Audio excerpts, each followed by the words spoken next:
من يهده الله فلا مضل له ومن يضلله فلا هادي له ونشهد أن لا إله إلا الله وحده لا شريك له ونشهد أن سيدنا ونبينا ومولانا محمدا عبده ورسوله صلى الله تعالى عليه وعلى آله وأصحابه وبارك وسلم أما بعد فأعوذ بالله من الشيطان الرجيم بسم الله الرحمن الرحيم اليوم أكملت لكم دينكم وأتممت عليكم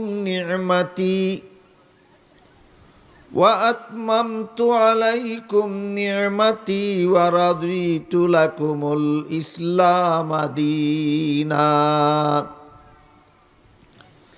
بارك الله لنا ولكم في القرآن العظيم ونفعنا وإياكم بالآيات والذكر الحكيم শ্রদ্ধেয় সভাপতি হযরত উলামায়ে কেরাম, এলাকার সর্বস্তরের মুসলমান ভাইয়েরা আমার ও আমার পর্দানিসীন মা ও বোনেরা, পবিত্র কোরআনের যে আয়াতের অংশ আমি আপনাদের সামনে তিলাওয়াত করেছি, তাতে আল্লাহ বলেন, আজকে আমি তোমাদের দ্বীনকে পরিপূর্ণ করে দিলাম। আমাদের দ্বীনকে আল্লাহ পরিপূর্ণ করে দেওয়ার ঘোষণা করেছে। কিন্তু বুঝার ব্যাপার হইল আমাদের দ্বীন কোন জিনিসটার নাম। আমাদের দ্বীন বলতে কি বুঝায়, এই প্রশ্নের জবাবটা এখনো সমাজের বেশিরভাগ মুসলমানদের কাছে অস্পষ্ট, যে আমার দ্বীন কোন জিনিসটার নাম। এর অস্পষ্টতার কারণ হইল কোরআনের সবগুলি আয়াতে আল্লাহ দ্বীন শব্দকে একই অর্থে ব্যবহার করেন না। এক এক সময় এক এক আয়াতে এক এক অর্থে ব্যবহার করেন। বুঝে থাকলে বলেন তো, দ্বীন শব্দ কি আল্লাহ কোরআনের সব আয়াতে একই অর্থে ব্যবহার করেন, না ভিন্ন ভিন্ন আয়াতে ভিন্ন ভিন্ন অর্থে? ভিন্ন ভিন্ন অর্থে। এই কারণে সাধারণ মুসলমানের জন্য ঠিক করা যে অমুক জিনিসটার নাম আর দ্বীন, এটা অনেক কঠিন হয়ে যায়। এজন্য আমি আপনাদের সামনে পবিত্র কোরআনের যেসব আয়াতে আল্লাহ দ্বীন শব্দ ব্যবহার করেছেন, এর কয়েকটা আয়াত কোন আয়াতে কোন অর্থে আল্লাহ দ্বীন শব্দ ব্যবহার করেছেন আপনাদের সামনে তুলে ধরি, বিষয়টা বোঝার জন্য। পবিত্র কোরআনের যে আয়াতে আল্লাহ সর্বপ্রথম দ্বীন শব্দ ব্যবহার করেছেন, সেটা হলো সূরাতুল ফাতিহার ৩ নম্বর আয়াত। এখানে আল্লাহ বলেছেন মালিকি ইয়াউমিদ্দিন। এখানে দ্বীন শব্দটাকে আল্লাহ কর্মফল অর্থে ব্যবহার করেছেন। আয়াতের অর্থ হইল কর্মফল দেওয়ার দিনের মালিক আল্লাহ। যেহেতু কিয়ামতের দিন আল্লাহ সারা দুনিয়ার সমস্ত মানুষের কর্মফল দিবেন, এই জন্য কিয়ামতের দিনকে এখানে কর্মফলের দিন বলা হয়েছে। শব্দার্থ হলো কর্মফল দেওয়ার দিন, মর্মার্থ হলো কিয়ামতের দিন। কিয়ামতের দিনের মালিক আল্লাহ, সেদিন আল্লাহ সমস্ত মানুষের কর্মফল দিবেন। দুনিয়াতে যে মানুষ যত কর্ম করুক, সৎকর্ম করুক অসৎকর্ম করুক, আসল ফলাফল দেওয়ার জগৎ দুনিয়া নয়। অসৎকর্মেরও আসল শাস্তি আখেরাতে দেওয়া হবে, সৎকর্মেরও আসল পুরস্কার আখেরাতে দেওয়া হবে, কিয়ামতের দিন দেওয়া হবে। যেমন অন্য আয়াতে আল্লাহ বলেন, মান ইয়ামাল মিসকালা যাররাতিন খাইরান ইয়ারাহ ওয়া মান ইয়ামাল মিসকালা যাররাতিন শাররান ইয়ারাহ। এর অর্থ হইল, বিন্দু মাত্র সৎকর্ম যারা করবে এর সুফল কিয়ামতের দিন পেয়ে যাবে। বিন্দু মাত্র অসৎকর্ম যারা করবে তার শাস্তিও তারা কিয়ামতের দিন পেয়ে যাবে। তাহলে সৎকর্ম অসৎকর্ম সকল কর্মের ফল দেওয়া হবে কোন দিন? কিয়ামতের দিন। এই জন্য কিয়ামতের দিনকে আল্লাহ কর্মফল দেওয়ার দিন বলেছেন মালিক ইয়াউমিদ্দিন আয়াতে। কারণ দিন অর্থ কর্মফল। আমাদের বর্তমান সমাজের যারা নিজেদেরকে নিজেরা মুসলমান বলে পরিচয় দেয়, যারা মুসলমান না তাদের কথা তো আলাদা। আমরা যারা মুসলমান, নিজেদেরকে নিজেরা মুসলমান বলে দাবি করি, মুসলমান বলে পরিচয় দেই, আমাদের মধ্যে আমার মনে হয় প্রতি লাখ মুসলমানের মধ্যে ৯৯,৯৯৯ জন মুসলমান ভুলে গেছে যে কিয়ামতের দিন আমার কর্মফল ভোগ করতে হবে। যত কর্ম দুনিয়াতে করি না কেন, ফল আমাকে কিয়ামতের দিন ভোগ করতেই হবে। এই কথাটা প্রতি লাখ মুসলমানের মধ্যে ৯৯,৯৯৯ জন ভুল্লা গেছে। আমি কেমনে বুঝলাম ভুল্লা গেছে? কর্মফল ভোগ করতে হবে এই বিশ্বাস থাকলে কোন সাহসে মুসলমান চুরি করে, কোন সাহসে ডাকাতি করে, কোন সাহসে জবরদখল করে, ছিনতাই করে, হাইজেক করে, কোন সাহসে সুদ খায়, কোন সাহসে ঘুষ খায়, কোন সাহসে মদ খায়, কোন সাহসে গাঞ্জা খায়, কোন সাহসে দুর্নীতি করে, কোন সাহসে জালিয়াতি করে। না, বাংলাদেশের কোনো মুসলমানের দুর্নীতি করে না। কজন? কর্মফল ভোগ করতে হবে বিশ্বাস থাকার কারণে, না বিশ্বাস নষ্ট হইয়া গেছে? দুর্নীতিবাজেরা দুর্নীতির সাহস কেন করে? কর্মফল ভোগ করতে হবে, কথা মনে নাই? জালিয়াতিকারীরা জালিয়াতি করার সাহস কেন পায়? কর্মফল ভোগ করতে হবে, সেই কথা মনে নাই। এই কথা যাদের মনে থাকে এরা কোনোদিন দুনিয়ার জীবনে অসৎ কর্ম করার সাহস করতে পারে না। কিয়ামতের দিন কর্মফল ভোগ করতে হবে, এই কথা মনে থাকলে অসৎ কর্মের সাহস করতে পারে না। অসৎ কর্মের সাহস করতে পারে না। কিভাবে পারে না? এর একটা ঘটনা শোনাই, কিচ্ছা কাহিনী না, ইতিহাসের বাস্তব ঘটনা। হযরত উমর ফারুক রাদিয়াল্লাহু আনহু মরুভূমির রাস্তা দিয়া যাইতেছিলেন, সাথে খাওয়ার মতো কিছু নাই, পেটে লাগছে খিদা। দেখলেন এক পাল ছাগলের রাখালি করে একটা রাখাল ছেলে, সে তার পালের একটা দুধের ছাগলের দুধ দোহন কইরা পান করছে। খলিফা উমর তার কাছে গিয়া কইলেন, ভাই তোমার আর একটা দুধের ছাগল দোয়াইয়া আমার একটু দুধ দাও, পান করি, আমার পেটে খিদা। রাখাল ছেলে খলিফা উমরকে চিনত না, এই জন্য মনে করছে সাধারণ মুসাফির। তাই রাখাল ছেলে বলে, মুসাফির ভাই, এই ছাগলের পালের মালিক আমি না, আমি মালিকের বেতনভোগী চাকর। মাস শেষে মালিকে যে নগদ টাকা আমাকে দেয় সেইটাও আমার বেতন, আর রাখালি করার সময় ফেটে খিদা লাগলে একটা ছাগলের দুধ দইয়ে আমি পান করি, ওইটাও আমার বেতন। তুমি যেহেতু আমার মালিকের বেতনভোগী চাকর না, কাজেই মালিকের অনুমতি ছাড়া আমি তোমাকে এক ফোঁটা দুধও দিতে পারবো না। খলিফা উমর তার জবাবে খুশি হইলেন। তার কারণ আমার পেটের খিদা গেলে গেল, না গেলে নাই। আমার দেশের একটা রাখাল ছেলে যে এত বড় আমানতদার যে সে তার মালিকের অনুমতি ছাড়া মাল কেউরে দেয় না, এতেই আমার আত্মাটা তুষ্ট।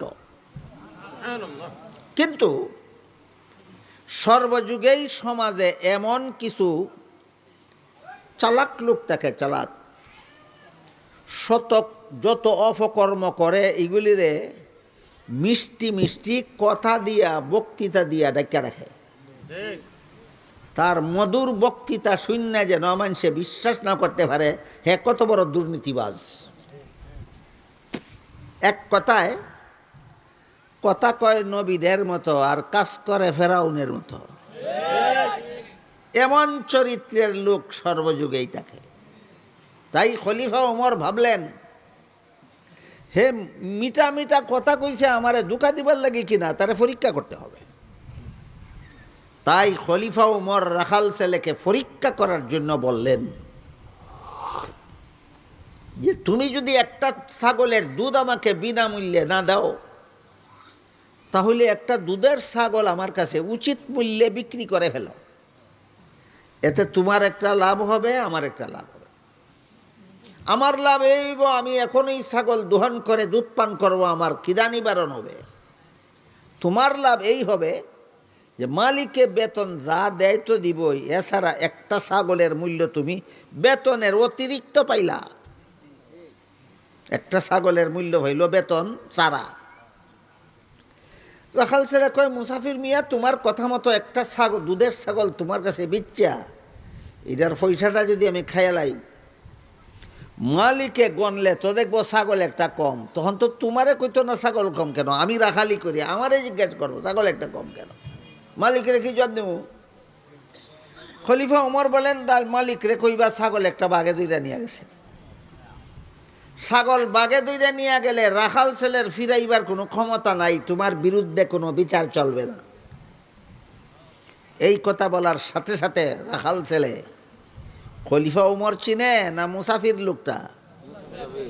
মুসাফির লোকটার উপর এমন খেপা খেপল, বলাই বেটা মুসাফির দাঁড়া, আমার একটা কথা শুনে যা। আমি আমার মালিকের বিশ্বস্ত চাকর, আমি যদি বলি ছাগল একটা বাগে দুইটা নিচে গা, আর কোনো বিচার চাইবে না, কোনো কৈফিয়ত চাইবে না, কোনো আপত্তিই করবে না। কিন্তু তুই বল, কিয়ামতের দিন আল্লাহ যখন জিজ্ঞাসা করবেন মালিকের ছাগল একটা কি করছিলি, তখন কি জবাব দেব? মালিকের মাল বেচ্চা পয়সা মাইরা খাওয়ানোর মতো দুর্নীতির থেকে একটা অশিক্ষিত রাখাল ছেলেকে কোন জিনিসে ফিরাইল? কিয়ামতের দিনের ভয়। ওই রাখাল ছেলের মতো ভয় আপনাদের সমাজের কজন মুসলমানের, শিক্ষিত মুসলমানের অন্তরে আছে?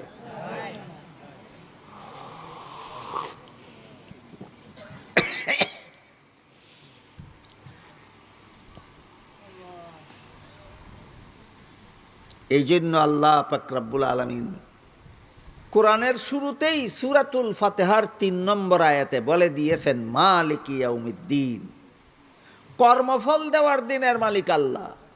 সেই দিন জালিয়াতি, দুর্নীতি, বাটপারি, পার্সিয়ালিটি চলবে না।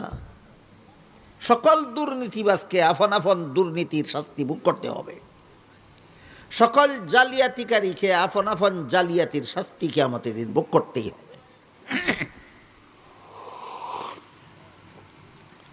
তাহলে মালিক ইয়াউমিদ্দিন আয়াতে দিন অর্থ কি?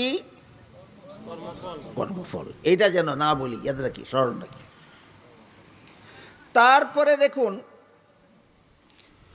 সূরা আলে ইমরানের ৮৫ নম্বর আয়াতে আল্লাহ বলেছেন, মাইয়াবতাগি গায়রাল ইসলামি দীনান ফালাই ইউকবালা মিনহু। এখানেও আল্লাহ দিন শব্দ ব্যবহার করেছেন, কর্মফল অর্থে না। সূরা আলে ইমরানের ৮৫ নম্বর আয়াতে দিন অর্থ কর্মফল না, এখানে দিন অর্থ ধর্ম। আয়াতের অর্থ হইল ইসলাম ছাড়া আর কোনো ধর্ম আল্লাহর কাছে গ্রহণযোগ্য নয়। সাফ কথা। ইসলাম ছাড়া আর কোনো ধর্ম আল্লাহর কাছে গ্রহণযোগ্য নয়। কেউ যদি ইসলাম ছাড়া আর কোনো ধর্ম পালন করে, আল্লাহ বলেন ওয়াহুয়া ফিল আখিরাতি মিনাল খাসিরিন, পরকালে সে জাহান্নামীদের অন্তর্ভুক্ত হবে। অস্পষ্ট কথা না সুস্পষ্ট? সুস্পষ্ট। কোরআনের অস্পষ্ট কথার ব্যাখ্যার দরকার হয়, তফসিরের দরকার হয়। কোরআনের সুস্পষ্ট কথার কোনো ব্যাখ্যা তফসির লাগে না, এমনিই তো সুস্পষ্ট, আর ব্যাখ্যা কি করবেন? এক আয়াতে আল্লাহ বলেন শাহরু রমাদান, রমজান মাসে রোজা রাখা ফরজ। ব্যাখ্যার দরকার আছে কেন? সুস্পষ্ট কথা, ব্যাখ্যা লাগে না। রমজান মাসে রোজা রাখা ফরজ আল্লাহ সুস্পষ্ট ভাষায় কোরআনে বলে দিয়েছেন। কাজে কোন মাসে রোজা রাখা ফরজ এটা নিয়ে মাথা কামানিরও দরকার নাই, ব্যাখ্যা বিশ্লেষণের দরকার নাই, কোরআনে সুস্পষ্টভাবে আল্লাহ বলে দিয়েছেন। তাইলে কোরআনের কোন কোন কথার ব্যাখ্যার দরকার হয়? অস্পষ্ট কথার। কোন কথার? অস্পষ্ট কথা। কোরআনের সুস্পষ্ট কথা ব্যাখ্যাহীন, কোনো ব্যাখ্যা লাগে না। এর উদাহরণ রমজান মাসে রোজা ফরজ, সুস্পষ্টভাবে আল্লাহ কোরআনে বলেছেন, কোনো ব্যাখ্যার দরকার নেই। ঠিক তেমনিভাবে সূরা আলে ইমরানের 85 নম্বর আয়াতে আল্লাহ সুস্পষ্টভাবে বলে দিয়েছেন ইসলাম ছাড়া আর কোনো ধর্ম আল্লাহর কাছে গ্রহণযোগ্য নয়, যারা পালন করবে জাহান্নামী হবে। অস্পষ্ট না সুস্পষ্ট? ব্যাখ্যার দরকার আছে? ব্যাখ্যার দরকার নেই।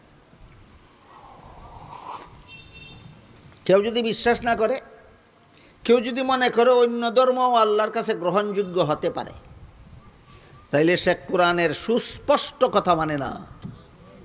কোরআনের সুস্পষ্ট কথা মানে না। কোরআনের সুস্পষ্ট কথা না মানলে আর মুসলমান থাকে না, আর মুসলমান থাকে না। তুমি মুসলমান মা বাবার ঘরে জন্ম হয়েছিল, তোমার মা বাবা আব্দুল্লাহ নাম রাখছিল, আল্লাহর বান্দা। আব্দুল্লাহ অর্থ আল্লাহর বান্দা। তুমি লেখাপড়া করে শিক্ষিত হইয়া বড় হইয়া বাতিল ধর্মাবলম্বীদের সাথে মিতালি পাতাইয়া, বর্তমান দুনিয়ার মুসলমানদের সবচেয়ে বড় বিপদ হইল ভ্রান্ত ধর্মাবলম্বীদের সাথে বন্ধুত্ব। ভ্রান্ত ধর্মাবলম্বীদের সাথে বন্ধুত্ব। হাদিস শরীফে আল্লাহ রসুল বলেন আল মারউ মা'a মান আহাব্বা, দুনিয়াতে যার সাথে যার ভালোবাসা হবে পরকালে তার সাথে তার হাসর হবে। দুনিয়াতে যার সাথে যার ভালোবাসা হবে পরকালে তার সাথে তার হাসর হবে। আজকাল অনেককেই দেখা যায় মূর্তি পূজার ধর্মের সাথে সাংঘাতিক মিতালি, অন্তরঙ্গতা। মূর্তি পূজার ধর্মের সাথে অন্তরঙ্গতা। আল্লাহ কোরআনে বলেন ইন্নাকুম ওয়া মা তা'বুদুনা মিন দুনিল্লাহি হাসাবু জাহান্নাম, তোমরা যারা পূজা করো আর যেসব মূর্তির পূজা করো, উভয় পক্ষকে আমি জাহান্নামের লাকড়ি বানাবো। অস্পষ্ট না সুস্পষ্ট? মূর্তিও হবে জাহান্নামের লাকড়ি, মূর্তির পূজারীও হবে জাহান্নামের লাকড়ি। মূর্তির পূজারীর সাথে যদি আপনার অন্তরঙ্গ মহব্বত থাকে, রসুল বলেন হে যাইব যেখানো তুমিও যাইবা এখানো। সে যাবে যেখানে তুমিও যাবে, রেডি থাকো, খালি গাতা ঢুকলেই টের হয়ে লাইবা। মস্তানি তো নাকের নিঃশ্বাসটা যতক্ষণ আছে ততক্ষণ, এটা বন্ধ হয়ে গেলে মস্তানি শেষ হয়ে যাবে।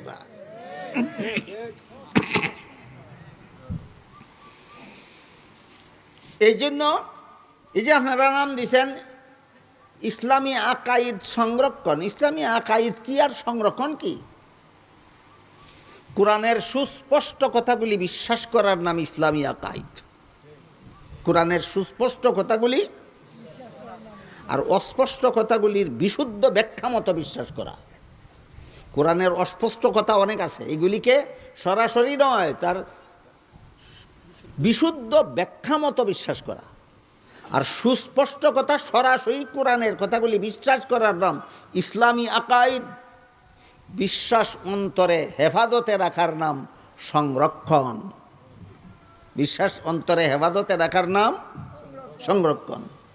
কোরআনের সুস্পষ্ট কথায় যদি আপনার সন্দেহ থাকে, কোরআনের সুস্পষ্ট কথায় যদি আপনার অটল বিশ্বাস না থাকে, তাহলে আপনি ইসলামী আকাইদ সংরক্ষণ নাম দিয়ে লাভ কি? গুড়ার ডিম।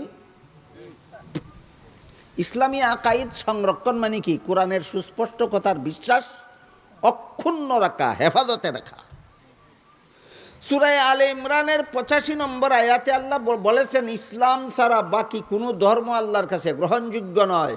বিশ্বাস যদি হেফাজতে রাখতে পারো অন্তরে, তোমার ইসলামী আকাইদ সংরক্ষণ হইল। কি হইল? সংরক্ষণ হইল। তোমার যদি মনে মনে সন্দেহ থাকে, মূর্তি পূজারীদেরকেও আল্লাহ হয়তো মুক্তি দিলে দিতেও পারেন। আল্লাহ বলেন কখনো নয়, জাহান্নামের লাকড়ি বানামু। আর তুমি কেউ দিতেও পারেন, তোমার ইসলামী আকাইদ সংরক্ষিত নাই। তোমার ইসলাম বলতে কোনো গুড়ার ডিমও নাই।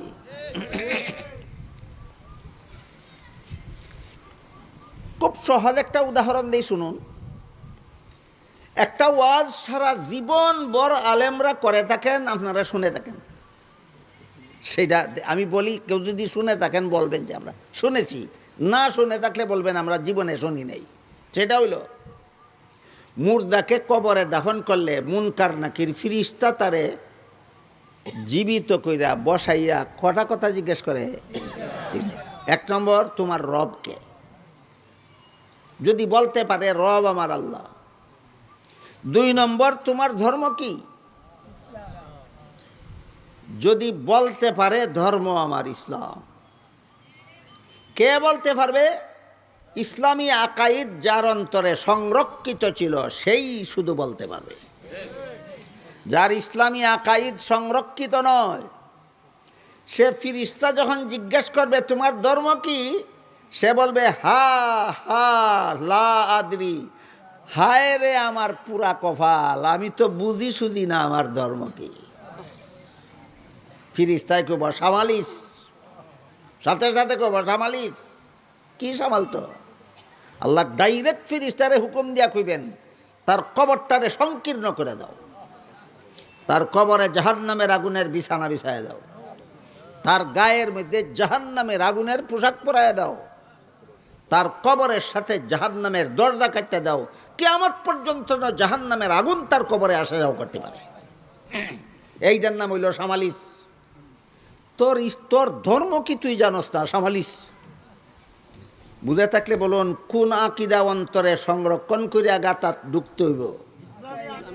ইসলামী আকিদা সংরক্ষণ করিয়া গাতাত ঢুকতে হইলে, ঢুকতে পারলে আর কবর জাহান্নামের শাস্তি ভোগ করতে হবে না।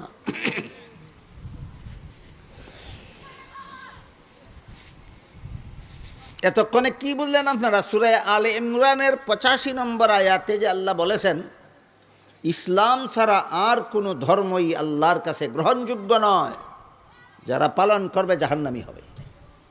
পরিষ্কার বুঝলেন তো? এখানে দিন শব্দরে আল্লাহ কোন অর্থে ব্যবহার করছেন? ধর্ম অর্থে। এখানে দিন শব্দকে কোন অর্থে ব্যবহার করছেন? ধর্ম অর্থে। মালিক ইয়াউমিদ্দিন আয়াতে দিন শব্দরে আল্লাহ কোন অর্থে ব্যবহার করছিলেন? কর্মফল। আর মাইয়াবতাগি গায়রাল ইসলামি দীনান আয়াতে আল্লাহ দিন শব্দকে ধর্ম অর্থে ব্যবহার করেছেন। তবে একটা প্রশ্ন অনেকের মনে জাগে, সেটা হইল, যেভাবে সূরা আলে ইমরানের 85 নম্বর আয়াতে আল্লাহ বলেছেন ইসলাম ছাড়া আর কোনো ধর্মই আল্লাহর কাছে গ্রহণযোগ্য নয়, তেমনিভাবে সূরাতুল বাকারার 256 নম্বর আয়াতে 256 নম্বর আয়াতে আল্লাহ বলেছেন লা ইকরাহা ফিদ্দিন। এই যে আবার দিন, এখানে দিন অর্থ হইল লা ইকরা, দিন অর্থ ধর্ম, আর আয়াতের অর্থ হইল ধর্মের বেলায় বল প্রয়োগ চলবে না। সমস্ত ধর্মাবলম্বীদেরকে যার যার ধর্ম পালনের স্বাধীনতা দিতে হবে। একদিকে বললেন ইসলাম ছাড়া আর কোনো ধর্ম গ্রহণযোগ্য নয়, অপরদিকে বললেন সমস্ত ধর্মাবলম্বীরা আপন আপন ধর্ম পালনে স্বাধীন, কেউ কারো ধর্ম পালনে বাধা দিতে পারবে না। তাই প্রশ্ন জাগে। গ্রহণযোগ্য না হইলে বাধা দিতে পারবো না কেন? আর বাধাই যদি দিতে পারবো না তাইলে গ্রহণযোগ্য হবে না কেন? এই প্রশ্নের সহি জবাব না জানার কারণে আজকাল অনেক বড় বড় শিক্ষিত পণ্ডিতরা, বড় বড় কর্তা ব্যক্তিরা পর্যন্ত সত্য ধর্ম ইসলামে আর বাতিল ধর্ম মূর্তি পূজায় জগা খিচুড়ি পাকানির চক্রান্তে লিপ্ত। এই জন্য জবটা মনে রাখা দরকার। জবটা বোঝার জন্য আমি আপনাদের জিজ্ঞাসা করি, আপনাদের এই গ্রামে কোনো স্কুল আছে? স্কুলে বৎসরান্তে কোনো পরীক্ষা হয়? পরীক্ষার্থী ছাত্ররা যখন কাগজ কলম হাতে নিয়ে পরীক্ষার হলে বসে, সব পরীক্ষার্থীরা এই প্রশ্নের সঠিক জবাব লেখে না অনেকে ভুলও লেখে? যারা ভুল লেখে এই লেখার দ্বারা কি পাশ করবে? তাহলে যেই ভুল লেখার দ্বারা পাশ করবে না এই লিখতে বাধা দেন না কেন আপনারা? এই প্রশ্নের যেই জবাব, যেই ধর্ম পালন করলে জাহান্নামে যেতে হবে এই ধর্ম পালনে বাধা দেব না কেন, ওই প্রশ্নেরও সেই জবাব। পরীক্ষার হলে ছাত্র প্রশ্নের ভুল জবাব লেখলে সন্দেহ নাই গুড়ার ডিম পাইব, কিন্তু বাধা দেওয়ার নিয়ম নাই।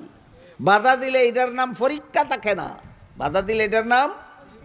ঠিক দুনিয়াতে আল্লাহ সমস্ত মানুষকে সত্য ধর্ম পালন করো না বাতিল ধর্ম পালন করো পরীক্ষার জন্য পাঠান। বাতিল ধর্ম পালনে বাধা দিলে দুনিয়াতে পাঠাবার কোনো অর্থ থাকে না। এই সুযোগে যদি কোনো পরীক্ষার্থী ছাত্র ইচ্ছা মতো ভুল লেখে, তাইলে যেভাবে তার কপালে গুড়ার ডিম ছাড়া আর কিছু নাই, ঠিক তেমনিভাবে এই সুযোগে যদি কেউ ইচ্ছা মতো ইসলাম ছাড়া ভিন্ন কোনো ধর্ম পালন করে, পরকালে তার কপালেও জাহান্নাম ছাড়া আর কিছু নাই। তাইলে সাম্প্রদায়িক সম্প্রীতি কোনটা? এটা আর একটা গোলক ধাঁধা। এর একটা অস্পষ্ট শুভঙ্করের ফাঁকি। সাম্প্রদায়িক সম্প্রীতির দোহাই দিয়া এই সমাজের মুসলমান এত দূর অগ্রসর হয়েছে। এই সমাজের বহু মুসলমান হিন্দুদের দুর্গা পূজার মিঠাই খাইতে যায়, যেভাবে হিন্দুরাও মুসলমানের কুরবানির গরুর গোশত খাইতে আসে, আসে না? তাইলে একটা হিন্দু আজ পর্যন্ত কোনো মুসলমানের বাড়িতে কুরবানির গরুর গোশত খাইতে আসলো না।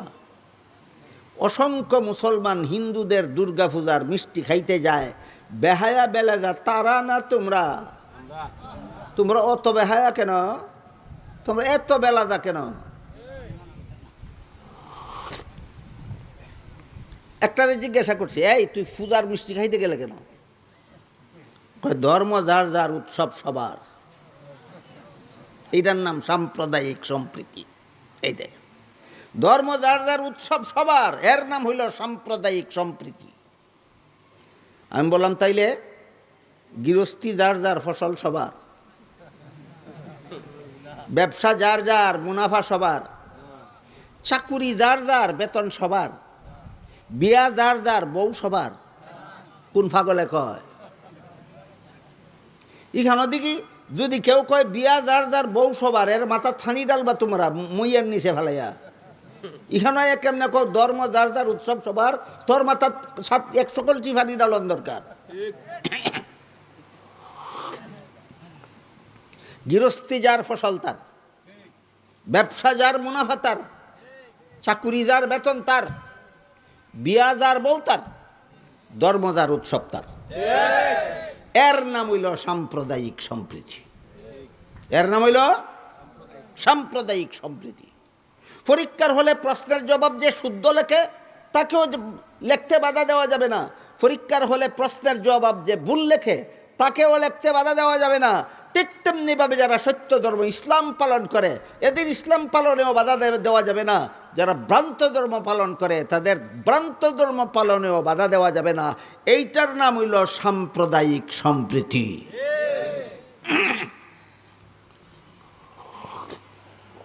আমার জানা মতো বাংলাদেশে সত্যিকারের সাম্প্রদায়িক সম্প্রীতি যেটা কোরআন হাদিসের দ্বারা স্বীকৃত, বাংলাদেশে শতকরা 100% বিদ্যমান। আজ পর্যন্ত আমার মনে হয় বাংলাদেশের কোনো হিন্দু যেমন মসজিদ ভেঙে